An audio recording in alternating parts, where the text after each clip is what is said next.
Баршаңызға сәлем достар. Бүгін сіздерге борщтың рецептісімен бөлісетін боламын.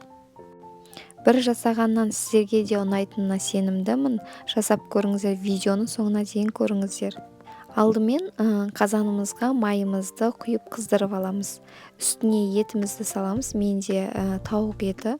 Кез келген ет түрімен жасауға болады. Мен тауық етімен жасадым. Бірінші қазанымызға майымызды құйып қыздырып, тауық етімізді салып, осылай тура видеодағыдай қызартып сүзіп алатын боламыз. Одан кейін пиязымызды саламыз. Кішкене 2-3 минуттай қуырып, үстіне қызылшамызды үккіштен өткізіп, салып, қуырып аламыз, екеуін араластырып. Келесі бізде сәбізді, оны да үккіштен өткізіп, салып, араластыратын боламыз. Әрқайсысын салғаннан кейін 2-3 минуттан қуырып 2-3 минуттан қуыратын боламыз. Томат саламыз, 1 ас қасық.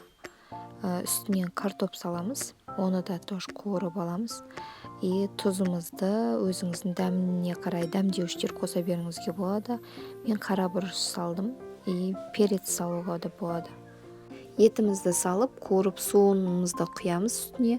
Оның үстіне капустамызды салып, ең пәс отқа бетін жауып қойып қоятын боламыз. Астарыңыз дәмді болсын. Менімен бірге болғандарыңызға рахмет. Сау болыңыздар.